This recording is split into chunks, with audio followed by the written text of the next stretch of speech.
Hello दोस्तों, नमस्कार। मैं आप लोगों का हार्दिक अभिनंदन करता हूँ अपने ट्रेडर बाय स्टॉक मार्केट में। ये अपना टेलीग्राम है जो फ्री है, ठीक है साहब। ये स्विंग है, ये शॉर्ट स्विंग है, दोनों टेलीग्राम है। इसका लिंक वीडियो के डिस्क्रिप्शन में है, ठीक है। तो अभी वीडियो तो 1.0 हो रहा है, तो चैनल को सब्सक्राइब कर लीजिए। कई लोग अभी तक सब्सक्राइब नहीं किए हैं, कर लीजिए, अच्छा रहेगा। बाकी मर्जी है।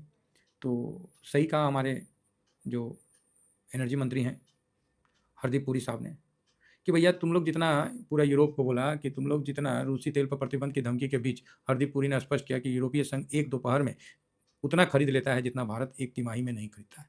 बताइए, एक तिमाही में जो भारत खरीदता है तो एक दोपहरिया में कर लेता है। तो हरदीप पुरी साहब मतलब भिड़े हुए हैं, सही है, रगड़ के रखना है, ठीक है। अभी एक चीज़ और आ रहा है कि क्रिप्टो उद्योग के मुख्य धारा में लाएगी सरकार। अमेरिकी सरकार क्रिप्टो को मुख्य धारा में लाएगी। ट्रम्प ने मुद्रा कानून पर किए हस्ताक्षर, ठीक है भाई। क्रिप्टो को मेन धारा में लाने के लिए तो बढ़िया है। अब कई नए लोग घुसेंगे, फिर पता चलेगा। तो क्रिप्टो को मुख्य धारा में लाने का पूरा कोशिश किया है। तो क्रिप्टो से बेटर तो हमारे फंड दे देते हैं, है ना। बाकी जिनको नहीं पता है वो क्रिप्टो को ही ज़्यादा बेटर मानते हैं।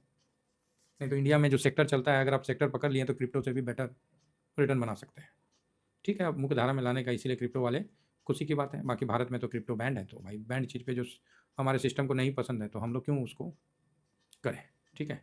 तो चल रहा है अभी। बाकी कोई ज़बरदस्त न्यूज़ तो नहीं है ना। न्यूज़ तो बस ये है कि एचडीएफसी बैंक का परफॉर्म उतना अच्छा नहीं रहा, परफॉर्मेंस, है ना। बाकी दिख रहा है कि 12% जंप, है ना। एनबीए में भी, एनपीए में भी इजाफा। हाँ, आईसीआईसी बैंक का अच्छा रिजल्ट है, एचडीएफसी का नहीं। तो एचडीएफसी बड़ा है, लेकिन आईसीआईसी का भी प्रोविज़न उतना नहीं बढ़ा है, लेकिन थोड़ा बड़ा है। लेकिन ठीक है, इतना तो चलता है। बैंकिंग सेक्टर पे दबाव बनाने का काम कर सकता है, लेकिन आईसीआईसी का रिजल्ट जो है ये पॉजिटिवनेस दे रहा है।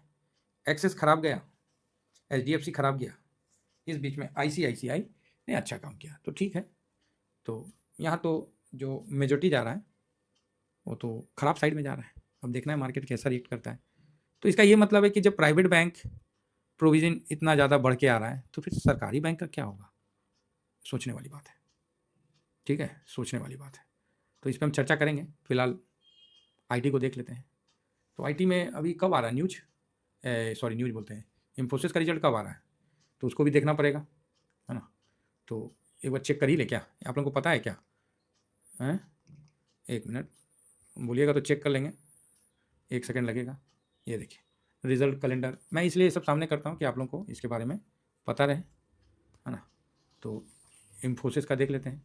इन्फोसिस लिमिटेड सबमिट करते हैं 23 जुलाई। इन्फोसिस का 23 जुलाई को रिजल्ट आने वाला है। तो ठीक है, आज 20 जुलाई हो गया है, तो बुधवार को रिजल्ट आएगा। तो इम्पोर्टेंट है। प्राइवेट बैंक खाली आईसीआईसी ने अच्छा परफॉर्म किया है, बाकी तो किसी ने अच्छा परफॉर्म नहीं उतना किया है, ठीक है। अब आइए हम लोग थोड़ा सा आईटी में चलते हैं कि आईटी में क्या चल रहा है नहीं चल रहा है, उस पर चर्चा करते हैं। तो आईटी में जब हम लोग आईटी इंडेक्स को कवर करते हैं तो सारे उसमें आ जाते हैं स्टॉक जितना भी है।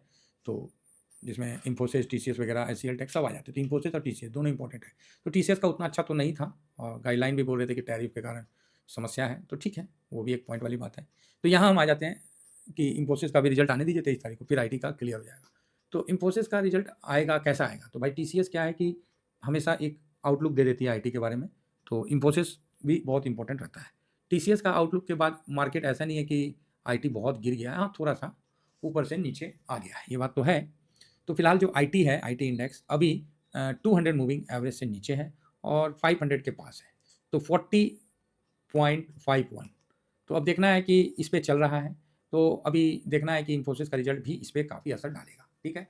तो इसका जो अच्छा सपोर्ट है, तो अगर आप मेरे से पूछिएगा कि सर आप अपना आईटी में पोजीशन कब मतलब बनाने का मूड बना रहे हैं या जो भी है, तो भाई मेरे पास तो ऑलरेडी पोजीशन है, प्रॉफिट भी बुक किए 25,600 पे। और अभी मैं आईटी पे मेरा जो है कि 40 से नीचे, 40 से नीचे गया तो भाई 40 से 38 के बीच में एक लॉट मैं बनाऊंगा, ठीक है। 40 से 38 के बीच में मैं एक लॉट बनाऊंगा साहब, ये चीज़ तो क्लियर है। तो प्लीज़ इसका ध्यान रखिए, 40 से 38 में। तो कहाँ थे, बीच में भी फ़ोन आता है तो अटेंड करना पड़ता है। तो 40 से 38 के बीच में, जो पहले भी हमने आपको बोला था, 40 से 38 के बीच में मेरा एक लॉट बनेगा। ऐसे तो एक लॉट है, देखता हूँ, अगर जो भी होगा तो मैं स्विंग वाले में अपना पोजीशन आपको शेयर कर दूंगा। शॉर्ट स्विंग नहीं, ओनली फॉर टीवीएसएम का स्विंग, है ना? बहुत छोटा अमाउंट है भाई साहब। अरे भाई ये है, क्या है, पूरे महीने का है, इतना छोटा-सा अमाउंट है। तो इसको आप ज़रूर अपने पास रखिए, है ना? मार्केट में बहुत शोर है, बहुत हमारे पास भी आता है, लोभ का, प्रलोभन का, हर तरह का आता है। दिन भर में कम से कम 5 ब्रोकरेज का फ़ोन आ जाता है कि सर हमारा करवा दो, हम ये हो बेनिफिट, वो बेनिफिट। भाई नहीं चाहिए बेनिफिट, क्या बताऊँ? हम जितना में है उतना में खुश हूँ। मुझे कोई भी उल्टा-सीधा काम नहीं करना है तो नहीं करना है। मेरा जो क्राइटेरिया है बस है। हम अपने क्राइटेरिया से वचनबद्ध हैं, बस बात खत्म। दुनिया चाहे लाख कमाए, दुनिया चाहे लाख गँवाए, हमें नहीं पता, हमारा 1 रुपया है तो भाई साहब है, ठीक है? अगर हम किसी माध्यम से भी किसी से भी कुछ लेते हैं तो मेरा वहाँ दायित्व बन जाता है कि उनको वापस करें, बल्कि उससे ज़्यादा देके वापस करें, ठीक है? तो चलिए कोई नहीं, ओवरऑल ठीक है। तो 40 से 38 एक लॉट बनाने का आप बना लीजिए। फिर दूसरा लॉट हो जाएगा 38 से 36, ठीक? तीसरा लॉट 36 से नीचे जाएगा तो आपको बनाना है। 36 से नीचे ज़्यादा से ज़्यादा 34, बस इससे नीचे नहीं देख रहे हैं। हो सकता है कि आपको इसी लॉट में घूम जाएगा। इस लॉट से नीचे हो लिया तब तो समझ लीजिए कि आपके भाग खुल गए, क्योंकि आईटी ने अभी ऊपर से करेक्शन में रिटर्न उतना नहीं बना के दिया है जितना बाकी सब ने बना के दिया।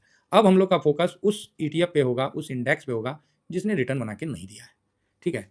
तो नीचे भाई साहब ये गिर गया था कितना, तो ये भाई साहब नीचे गिर गया था तकरीबन 31-32%। अभी भी टॉप से 19% नीचे है। तो अगर मार्केट में गिरावट आए तो ये 5 से 10% से ज़्यादा मुश्किल है, 5% बस। तो बहुत अच्छा जगह है आईटी को कवर करने का, क्योंकि अभी भी ये अपने टॉप से 19% डाउन है, ठीक है? और ऐसे भी आप लोग जानते हैं कि आईटी फार्मा को आदमी थोड़ा-सा डिफेंसिव मानता है ना? जब मार्केट हाई बनाता है तब ये हाई नहीं बनाते हैं, ये उसके 1-2 महीना बाद हाई बनाते हैं। मार्केट जब लो बना देता है तब ये लो नहीं बनाते हैं, ये बाद में लो बनाते हैं। तो अभी जैसे मार्केट में अभी आईटी में गिरावट का मेन कारण टीसीएस हो गया कि टीसीएस ने कुछ बेटर नहीं करके दिया है, जो है उसी को मेंटेन किया, बस यही बात रहा। और गाइडलाइन जो था वो सच बताया। मुझे टीसीएस का स्टेटमेंट बहुत अच्छा लगता है क्योंकि सच बात बोलते हैं, और सच जो होता है हर किसी को अच्छा लगता है। तो सर जो भी आईटी में इन्वेस्ट कर रहे हैं, सबसे पहले आपको ये कॉन्फिडेंस होना चाहिए। बाकी मैंने बता दिया किस किस लेवल में करना है, आपको करना नहीं करना वो आपकी बात है। मैं एजुकेशन पर्पज से है कि 40 से 38, 38 से 36, 36 से 34, बस हो गया। 3 लॉट में काम हो जाएगा। भाई साहब 49 पे प्रॉफिट बुक किए हैं, 42 पे या फिर 49 पे, तो मज़ा तो आता है। तो यहाँ पर सर इसमें 10 स्टॉक आते हैं, ये देखिए लिखा हुआ है टोटल 12। इन्फोसिस, टीसीएस, यही 2 मेन है, यही 2 मेन है, और इन्फोसिस टीसीएस से भी ज़्यादा मेन है आईटी सेक्टर के लिए। तो देखना है कि कैसा आता है, उसके बाद ही 23 तारीख के बाद इसके बारे में आ रहे होंगे ऊपर या नीचे का। नेक्स्ट आता है पीएसयू बैंक। भाई साहब पीएसयू बैंक ने ना उदास कर रखा है, हालांकि इसको सोया हुआ सांप बोलते हैं। 1 महीना में अभी भी 4.25% का रिटर्न है, 6 महीना में 12% का रिटर्न है, ड्यूरिंग दिस ईयर में 9% का रिटर्न है, और 1 साल में 2% माइनस का रिटर्न है। इसको क्या बोलते हैं? सुतल सांप, सोया हुआ सांप। इसमें लॉन्ग टर्म नहीं करने का, इसमें हम लोग स्विंग करते हैं। क्या करते हैं? स्विंग करते हैं। आप देखिएगा कि नीचे से काफ़ी अच्छा इसमें मूवमेंट आया था, और नीचे में काफ़ी गिरावट के बाद इसमें कम से कम 28% का रिटर्न दिया। गिरावट भी उसी तरह हुआ। लेकिन अभी जो है ना, मैं इसके चार्ट पे चलता हूँ, फिर इस पे डिस्कशन करता हूँ। इसमें भी 12 स्टॉक, 15 आते हैं, ठीक है? 15 में सबसे बड़ा स्टेट बैंक ऑफ इंडिया और बैंक ऑफ बड़ौदा और Canara bank, Punjab national bank. तो मेन है स्टेट बैंक ऑफ इंडिया। हालाँकि उससे पहले इन तीनों का आ जाएगा, तो इनका भी हम लोग को नज़र में रखना है, कब आ रहा है, क्या आ रहा है, उसके बाद हम आगे बढ़ेंगे। तो पीएसयू बैंक ना थोड़ा-सा वाहियात ईटीएफ है, सोया हुआ साँप है। तो कभी ये इतना भाग जाएगा, कभी ऐसा हो जाएगा ना कि आप मतलब कमज़ोर दिल वाले पीएसयू में भी स्विंग नहीं करें। हालाँकि पीएसयू स्विंग के लिए बदनाम है। आज से 2-3 साल पहले इसने इतना अच्छा रिटर्न दिया था कि लोगों का माथा घूर गया था। लेकिन जो अभी प्रोविज़न वाला सिस्टम है ना, जब प्राइवेट बैंक लपेटे में आ रहे हैं, तो सरकारी बैंक तो पूरे लपेटे में आएँगे। ये चीज़ नोट करके रखिएगा, ठीक है? तो अभी जो पीएसयू बैंक पे मेरा एक सलाह है, मानना है तो मान लीजिएगा, नहीं मानना है तो देख लीजिएगा, प्रॉफ़िट बुकिंग कर लिया जाए। तो आप बोलिएगा क्या मतलब है? हाँ, 1 लॉट रखिए, अगर 1 से ज़्यादा लॉट है किसी के पास, तो प्रॉफ़िट बुकिंग करिए और 1 ही लॉट रहने दीजिए। आपने कहीं भी इन्वेस्ट किया होगा इस लेवल में, तो आज आपको तो प्रॉफ़िट दे ही रहा है ना सर। तो मेरा जब थोड़ा-सा यहाँ एक अपना पर्सनल व्यू है कि जो प्रोविज़न हर बैंक में बढ़ के आ रहा है, तो सरकारी में भी बढ़ के आएगा, बल्कि सरकारी में तो खतरनाक बढ़ के आता है। तो एक बार सरकारी बैंक का रिज़ल्ट आने दीजिए, फिर इस पे व्यू तगड़ा बनेगा। उससे पहले मेरा एक व्यू है कि इस लेवल में एक बार प्रॉफ़िट बुकिंग हो जाए, फिर देख लेंगे। पोजीशन रखिएगा, एक पोजीशन रखिएगा, एक से ज़्यादा पोजीशन मत रखिए, क्योंकि देखना पड़ेगा मेरे को भी एक बार अपने पोर्टफोलियो में कि मेरे पास कितना है पीएसयू। अगर मेरे पास ज़्यादा है, अगर इक्वल में है, तो मैं पोजीशन कम करूँगा। अगेन मैं रिपीट कर रहा हूँ कि पीएसयू में मैं पोजीशन कम करूँगा, क्योंकि मुझे थोड़ा-सा बैंकिंग को लेके मतलब क्या बोले उसको, खराब भी नहीं है तो अच्छा भी नहीं है, समझ गए ना। तो पीएसयू, हालांकि हम लोगों ने तो प्रॉफिट बुक किया अभी 25,600 पे, और आप लोगों ने देखा है कि मेरे पास कैश पड़ा हुआ था, तो मैं बोला यार बॉन्ड में ही डाल देते हैं, थोड़ा वेट कर लेते हैं, क्योंकि कैश हाथ में रहता है ना तो बहुत उछलता है, तो पड़ा रहेगा बॉन्ड में, जब जरूरत होगा बेच के इधर खरीद लेंगे, तो कोई गलत बात तो नहीं है। तो पीएसयू थोड़ा सा मेरे को कंफर्ट नहीं दे रहा है, नहीं दे रहा है। अब मैं जब तक कोई सरकारी बैंक का रिजल्ट नहीं देखूंगा तब तक मैं पीएसयू में प्रॉफिट बुकिंग वाले टिगर को स्टार्ट रखूंगा, ठीक है। तो आप बोलिएगा सर अभी तो एफआईएस इतना नीचे है, आप बोल रहे थे कि घूम के जाएगा ये वो, नहीं ठीक है ना, ठीक है, कहाँ मैं मना कर रहा हूँ।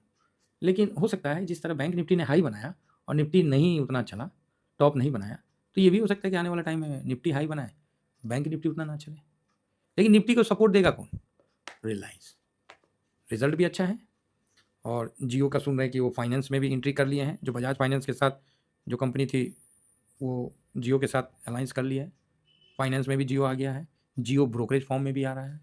तो कहीं ना कहीं जियो मतलब प्रॉफिट, रिलायंस का जियो मतलब पैसा छापने वाला सिस्टम, ये तो नज़र आ रहा है ना।